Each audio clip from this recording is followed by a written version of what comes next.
Polling ദിനത്തിൽ എന്താണ് താഴ്ത്തി പിടിക്കാം, താഴ്ത്തി പിടിക്കാം. താഴ്ത്ത്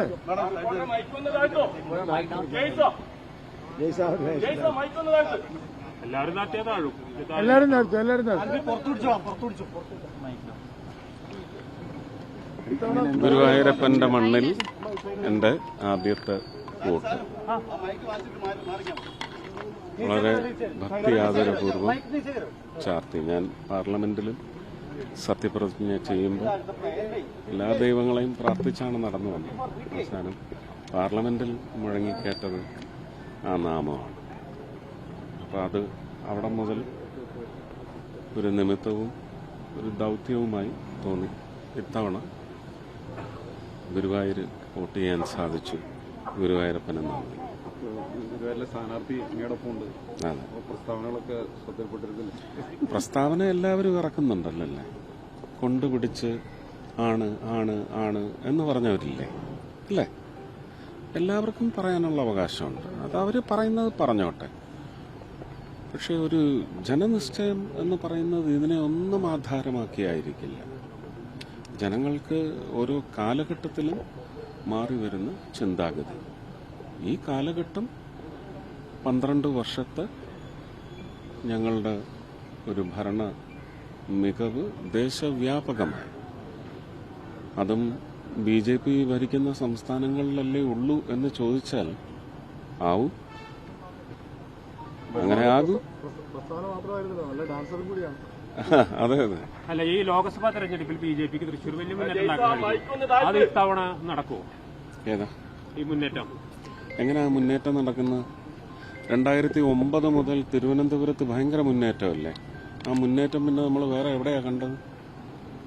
കോർപ്പറേഷൻ ഇന്ന് വരെ പിടിക്കാൻ പറ്റിയിട്ടുണ്ടോ? പിന്നെ നിങ്ങൾ ആരോടായി കണക്ക് പറയുന്നത്?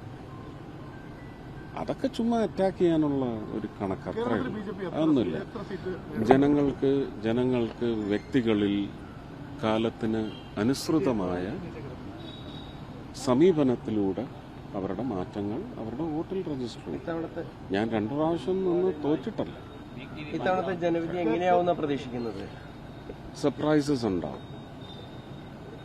നിങ്ങൾക്ക് പറയാൻ പറ്റുമോ ഞങ്ങൾക്ക് എത്ര കിട്ടും, കോൺഗ്രസിന് എത്ര കിട്ടും? നിങ്ങൾ വലിയ എല്ലാ രാഷ്ട്രീയത്തെയും അനലൈസ് ചെയ്യുന്നവരില്ലേ, നിങ്ങൾക്ക് പറയാൻ പറ്റുമോ? കേരളത്തിൽ ഭരണവിരുദ്ധ വികാരമുണ്ടോ? എനിക്കറിയത്തില്ല. നമ്മൾ അങ്ങനെ അല്ല വിലയിരുത്തേണ്ടത്. ഓരോ മണ്ഡലത്തിനും ചില നിശ്ചയങ്ങളുണ്ടാവും. തൃശ്ശൂർ പാർലമെന്റിൽ താമര വിരിഞ്ഞു, നിയമസഭയിൽ താമര വിരിയുന്നുണ്ട്. അതെ, അതാ ഞാൻ പറഞ്ഞത്. 9 മുതൽ അവിടെ വിരിയുന്നുണ്ട്, താമരയല്ല. ഇതുവരെ കോർപ്പറേഷനിൽ വിരിഞ്ഞ എത്ര വർഷമായിട്ട് വിരിയുന്നില്ല കോർപ്പറേഷനിൽ. ഞങ്ങൾ പോലും വിരിഞ്ഞില്ലേ, അത്രയേ ഉള്ളൂ. അതൊക്കെ ജനങ്ങളുടെ നിശ്ചയമാണ്, ജനങ്ങൾക്ക് വിട്ടുകൊടുക്കുക. പിന്നെ ജയിച്ചു കഴിയുമ്പോൾ അതിന് അന്യായമായ ന്യായം പറഞ്ഞു വരരുത്. അത് അവരെ അവഹേളിക്കുന്നതിന് തുല്യമാണ്. അവരെ അവഹേളിക്കുക മാത്രമാണ്. നിങ്ങളായാലും തോറ്റു വീണവരായാലും അങ്ങനെ അപഹസിക്കരുത്. കേരളത്തില് BJP ഒരു ഡിസൈഡിംഗ് ഫാക്ടർ ആയിരിക്കും ഈ തെരഞ്ഞെടുപ്പിൽ? ഉറപ്പായിട്ടുമായിരിക്കും. ഞാൻ ആദ്യം മുതലേ പറയുന്നതല്ല. ഡിസൈഡിംഗ് ഫാക്ടർ ആകുക മാത്രമല്ല, ഇന്ന് ജനങ്ങൾ നിശ്ചയിച്ച അവർക്ക് കഴിഞ്ഞ ഒരു 5 വർഷമെങ്കിലും ഏറ്റ ദ്രോഹം അത് ചോദ്യം ചെയ്യാൻ ആളുണ്ടാവും എന്ന് ഞാൻ പ്രചരണത്തിലും പറഞ്ഞിട്ടുള്ളൂ. നമ്മളത് അങ്ങനെ തന്നെയാണ് പറഞ്ഞു വെച്ചിരിക്കുന്നത്. അതിന് തീർച്ചയായിട്ടും ഫലമുണ്ടാവുമെന്നാണ് ഞാൻ വിചാരിക്കുന്നത്. പാലക്കാട് ഇന്നലെ ഉണ്ടായ സംഭവം ഇല്ല, അത് എനിക്കറിയത്തില്ല. ഞാൻ അവിടെ ഉണ്ടായിട്ടില്ല. ഞാൻ അതിനെ ഇങ്ങനെ കാണുന്നുള്ളൂ. ഞാൻ മെനിഞ്ഞാന്നത് മണലൂരുണ്ടായപ്പോൾ ഞാൻ പറഞ്ഞു, ചില ആൾക്കാർ ലിസ്റ്റ് ഇട്ട് വെച്ചിട്ടുണ്ട്. ഇവരെ നശിപ്പിച്ചില്ലെങ്കിൽ ഈ പാർട്ടിക്ക് അവരെ കൊണ്ട് ഗുണമുണ്ടായി മുന്നേറ്റമുണ്ടാകും. അപ്പോൾ ആ വ്യക്തികളെ ഹത്യ ചെയ്ത് ഇല്ലാതാക്കുക. ഞാൻ ഫ്രം ഡേ 1 ഞാൻ വന്ന് ഇറങ്ങിയപ്പോൾ മുതൽ എന്തൊക്കെയാണ് പറഞ്ഞത്, എന്തൊക്കെ വിഷയങ്ങൾ കൊണ്ടുവന്നു.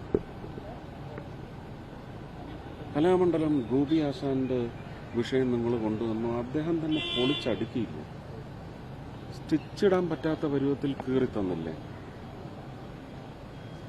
ഇത് ദൈവമുണ്ട്, സത്യം പുറത്തു വരും, അന്നേരം വരട്ടെ. പിന്നെ ജയിച്ചു കയറി പോകുന്നു എന്ന് പറയുന്ന ഭയപ്പാട് വരുമ്പോൾ ഒന്ന് എങ്ങനെങ്കിലും ഒഴിവാക്കിയെടുക്കണം. എനിക്കെതിരെ എത്ര പെറ്റീഷന് കളക്ടർക്ക് പോയത്, അതെല്ലാം തരണം ചെയ്ത് എന്റെ റിസൾട്ട് പോലും ആ കളക്ടർ അനൗൺസ് ചെയ്തെങ്കിൽ ഇപ്പോഴും കോടതിയിൽ പോവുകയല്ലേ. അപ്പോൾ ഇപ്പൊ ശോഭ ജയിച്ച് വന്നു കഴിഞ്ഞ് MLA ആയിട്ട് മര്യാദയ്ക്ക് ഇരിക്കാൻ സമ്മതിക്കരുത്. അന്നും കോടതിയിൽ പോകാൻ വേണ്ടി ഇപ്പോഴേ ഒരു തുണ്ട് അവിടെ എഴുതി വെക്കുക. അത്രേ ഉള്ളൂ. ഇത് ഒരു തുണ്ട് മാത്രമാണ്. തുണ്ടെന്ന് പറയുമ്പോൾ എല്ലാ അർത്ഥത്തിലും നിങ്ങൾ എടുത്തോളൂ. ഈ വിവാദങ്ങളൊന്നും തിരിച്ചടിയാവില്ല ഈ തെരഞ്ഞെടുപ്പ്. ജനങ്ങൾ നിശ്ചയിച്ചു കഴിഞ്ഞു എന്ന്. ആ നിശ്ചയത്തിൽ നിന്നൊന്നും നിങ്ങളുടെ ഈ ചെപ്പടി വിദ്യയും മറ്റേ അവര് പറയുന്ന പോലെ എന്താ പൊറോട്ട നാടകം അതൊന്നും കേൾക്കത്തില്ല.